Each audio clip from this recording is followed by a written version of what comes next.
Hello everyone, welcome to my channel. I hope everyone is having a wonderful day. The dawn light crept across the skyline of London. The vast studio of Good Morning Britain glowed with its trademark morning broadcast vigor.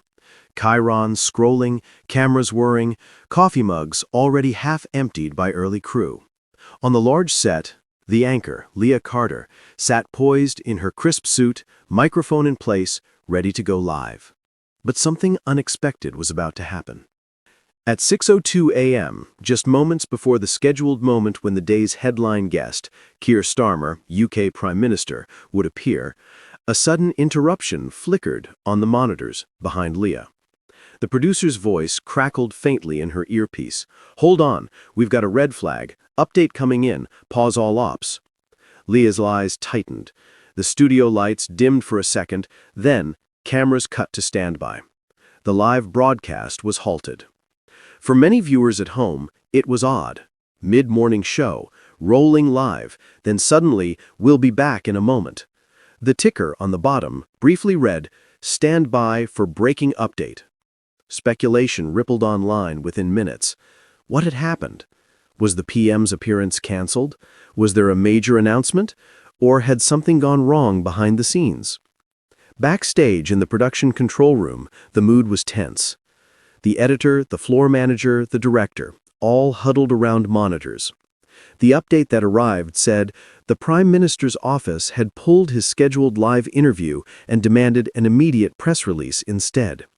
Apparently, the PM's team felt that the segment, as scripted, could not go ahead unchanged. Some questions about recent promises not delivered had surfaced, and the team wanted a stronger mainstage statement rather than a casual, set-up chat. Meanwhile, on the corridors of Parliament, behind the polished glass walls, the Labour government was breathing a little heavy. The headline promise? Build 1.5 million homes. Cut waiting times for the NHS. Deliver the highest sustained growth in the G7. All bold pledges from Starmer's government. But various analysts were already saying things weren't moving fast enough. One commentary, "Britain's Keir Starmer is running out of time." The PM's team felt vulnerable to the line, "You promised, you haven't delivered." So when Good Morning Britain was gearing up to bring him on live, the team said, "Not on our timetable." The broadcast team, caught between the anchors and the PM's office, had to act, and fast. Leah took a breath. The red light on the studio switched off. On air, she smiled and said, "Good morning, everybody. We're just pausing for a moment. We'll be back shortly with a very important update." She clipped her script, trying to maintain calm. Behind her, the live set reverted to generic imagery: London skyline, sunrise, coffee graphics. For viewers, the message was clear. Something is wrong. The show cut to pre-recorded segments: weather, entertainment, traffic, while the main interview vanished. Tweets bubbled. "Why isn't Starmer on? What update could matter more than live PM interview? GMB just pulled Starmer. Is it bad news for Labour?" In the corridors of Number 10, the Prime Minister's aides were working fast. A draft press release was being redrafted, key lines rewritten. The phrase "with us today" was struck out. The segment "delivered on time" was highlighted in yellow. Meanwhile, the government's internal dashboard flagged that several of the flagship promises were behind schedule. The clean power target had been adjusted. The fastest growth in the G7 goal was reworded. There was a sense of urgency. If the public perceived "not delivered," it might spell trouble. Across town, media critics kibitzed. One senior political editor tweeted, "GMB halt, symbolic. Live TV interview of PM cancelled. Story, distractions, broken promises, spin." Another remarked, "When your flagship broadcast pulls your flag bearer from live TV, you're worried." Back in the studio, Leah regrouped with her co-anchors and producers. The decision had been made to replace the live interview with a taped dispatch, the PM's statement to the press, filmed earlier, to air in 30 minutes. "Better safe than live and exposed," the producer muttered. When the taped piece finally played, the Prime Minister looked composed, suit impeccably tailored, the Union Jack behind him. He delivered key lines. We know we entered with high ambitions. We are working at pace. We will deliver for Britain. But something in the tone, measured, defensive, contained, told viewers raw enthusiasm had been sacrificed for caution. The broadcast audience noted it. Social media comments mounted. Sounds like damage control. Why no live Q&A? Missing trust. The sense grew. This was a moment of vulnerability. Meanwhile, inside the PM's corridor, aides whispered, if we can't deliver fast wins, the narrative will shift from renewal to failure to act. A recent article had noted that the Starmer government, despite its majority, was facing slipping support because the public expected change soon.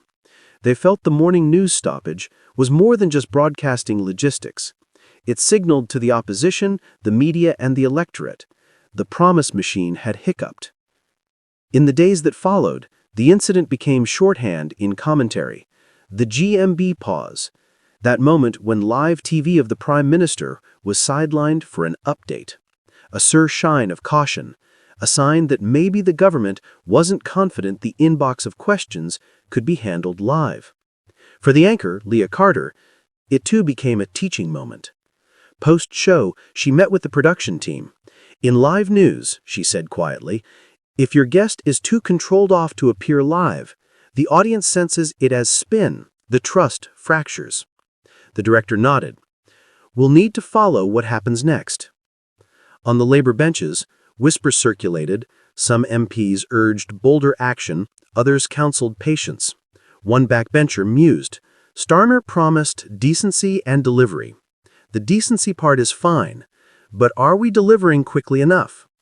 Meanwhile, the shadow of the old era lingered, years of stagnation, low growth, halting recovery. The government's own promises had set a high bar. The earlier pledge of 1.5 million homes, 95% clean power, higher living standards, all bold pledges from Starmer's government. Now the calendar was ticking. The story reached the pubs and kitchens of Britain. A cafe owner in Manchester turned on Good Morning Britain and stared as the show drifted into music and weather instead of the promised interview. If he can't face live TV, he thought, how will he face our bills? A union rep in Birmingham intimated, promises were made, the waiting grows longer. A college student in Edinburgh tweeted, we believed change would come. Why is the interview delayed? Eventually, the PM returned to live TV, but the agenda had shifted. The headlines quoted him less for optimism, more for caveats. We will deliver. We are working hard. Results will come. The media's frame, delivering tomorrow, not today. The message, in politics, optics matter. That morning halt? It now stood as a subtle symbol. The broadcast machine had paused for a reason. The reason, unease. And for the viewer at home, two things lingered. One, the image of a major morning show in limbo. And two, the thought that if delivery wasn't happening on TV live, maybe it wasn't happening back in Westminster either. In the end, the PM's team realized future live interviews would need to be better staged, more open, less controlled.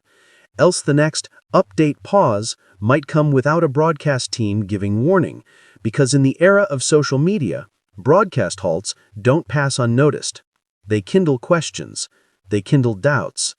And so the headline, Good Morning Britain halted for update in huge blow to Keir Starmer, not delivered, echoed not just as morning TV drama, but as a microcosm of a government under pressure. Big promises made, scrutiny mounting, and the live moment of exposure turned into a freeze frame of hesitation. If you like, I can spin this into a full feature-style article or adapt it for radio or podcast. Would you like me to expand in that direction?